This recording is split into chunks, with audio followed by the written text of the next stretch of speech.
Looney na pagkamalang sulat ang freestyle. Batas sinabing dapat maging responsable pa din sa mga sinasabi sa battle. Alamin natin ang mga yan, so tara. May kanta nga na ilalabas si J Skills, Mike Cosa at Looney dahil dito ay nagsama-sama sila. At syempre dahil mga freestyler ang idol nating mga ito. Kaya binigyan tayo ng patikim. Sa solid nga ng freestyle ni Looney, napagkamalan pa itong sulat ng mga fans. What up, Mike Cosa? Together with Looney, J Skills. Aha. Yeah, freestyle session. Natuwa lang eh, 2026 na eh. So, Siyempre. nabayad niya ko sa... Galing pa ako ng Tondo, dumayo pa ng Kondo. Gusto mo ba makita pa dito sa Convo? Looney, together with Pangos. Teka muna pare, hindi pa rin nalalaos. Parang lakos, ang ina nagiging antigo. Pero teka muna, andito veterano. Freestyle on the spot, nandirito lang naman. Ipapasa ko dito sa bandang kanan. Okay, bandang kanan, nakikinig ka ba na sound? Kasama ng dalawang taga-tundo yung merong crown. Aha. Hari ng tugma, lahat nabibigla. Kung merong naniniwala, well, merong mapapala.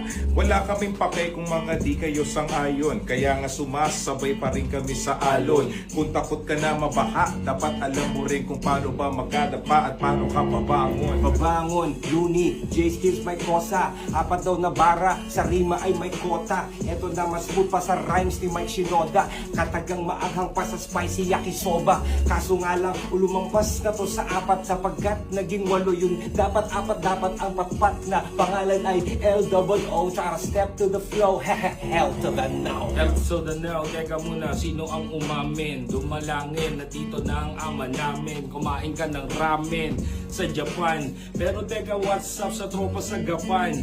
Ito na naman ang mga nilalaman. Sandali lang, bibigyan kita dito ng daan kung paano ko dito ngayon sisimulan. Aha. Abangan mo yung album naming ilalabas na yan. Yo, lalabas na yan, parang meron pa rin partida, kasi kulang ang kastaw ng Maynila. Para bang nakita yung bandila, lahat nagiging makulay na para bang inaasar ka sa Maynila. Teka nga pala, hindi pa rin tumila. Partida, pagod po yan pero hindi nang hina. At tawag dito, yung mga rapper na pangmatagalan na ngayon natatandaan yung aming pangalan. Ang pangalan, Looney, J Skills may kosa. Kita mo naman ngayon walang makakakontra. Heto na ang format, may jacket at may hoodie. LOO, pag in-spell magiging Looney. At si J Skills may dalawang E sa kanyang pangalan. At si Mike Cosa, no match. Lahat ng kalaban na ganyan talaga. Ang mga tulad namin veterano, dito inisip at dito hindi ito plano.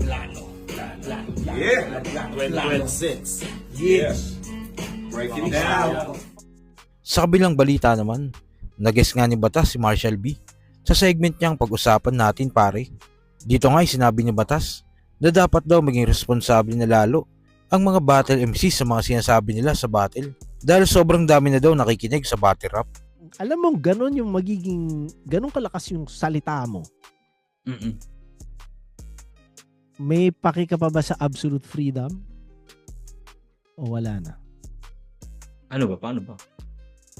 Hindi ko siya personally hindi ko siya iniisip eh. Hindi, yun nga. Hindi mo iniisip. Oo. Pero, Oo.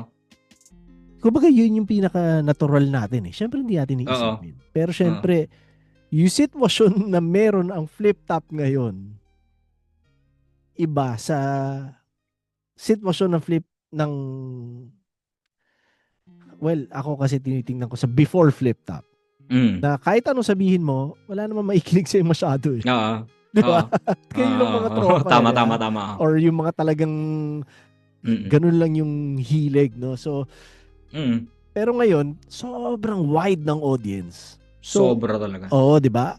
Ano ang line para sa'yo? Kung anong pwedeng sabihin.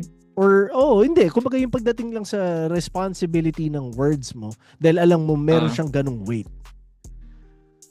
Siguro kung life-altering na, di ba? Mga ganong epekto na siya. Kung Pero halimbawa, may sasabihin. life-altering talaga yung salita natin eh. Oo nga, no? Kahit, Yun nga yung makulit kahit anong degree mo tingnan, maaaring tingin mong hindi, pero may taong may binago sa kanya dahil dun sa simpleng line na yon, 'di ba? Parang ganoon. So ano lang siya, parang masarap pag-usapan dahil iba't Oh, ibang sagot. di ba? ano siya, parang magandang ano siya, thought experiment eh. Oo eh. Hanggang saan ka ba? Hanggang saan ka ba? Di ba? Parang, Oo, di ba? So, ano tingin mo sa ganun?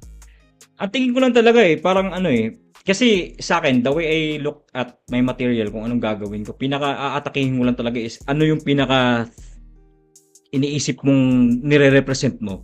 Di ba? Yeah. Kung ano yung pinipresent mo sa tao na, eto ka, ganito ako galing kasi Representation ito yung representation mo. Parang, kailangan kong i-chop down yung integridad mo the way you Yeah, represent yeah, that yeah.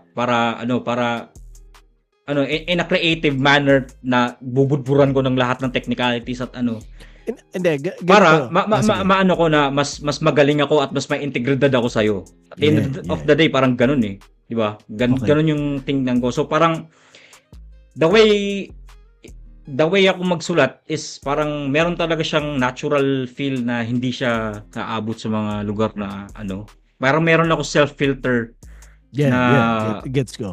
na hindi siya overstepping na, at alam ko na kung sino mo makikinig dito is alam nila kung saan ako nanggaling.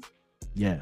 Hindi misinterpreted, hindi mababali, parang gano'n. Or kung mababali man siya, hindi siya papunta sa yung alam mo na kung i-misconstrue ng lahat, parang gano'n.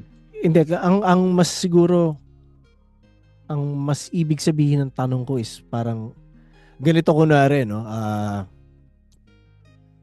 Kunwari, kausap mo ako. Tapos kunwari, kausap mo airmat mo.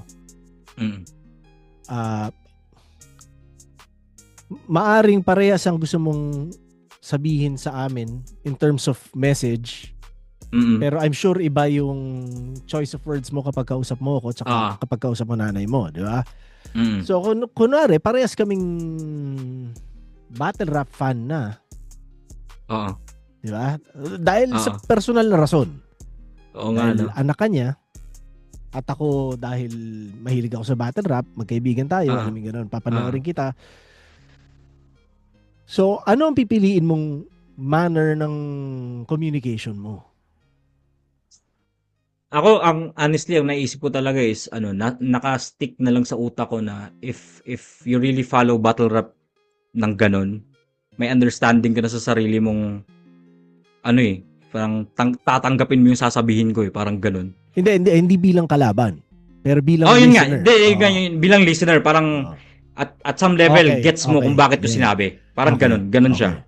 So, para sa akin, hindi ko talaga siya naiisip kasi ang iniisip ko na lang, lahat ng mga nakikinig sa akin is trained sila to receive those words na galing sa akin. Ina-assume mo na kapag nanonood ka ng battle rap, gets mo yung mga nuances talaga. So kayo ba mga quiz, ano masasabi nyo sa pahayag na ito ni Batas? At tingin nyo ba sulat yung freestyle na ginawa ni Looney? Kung naman sa loobin mo, comment mo lang sa baba na mapag-usapan natin yan. So yun lang, God bless.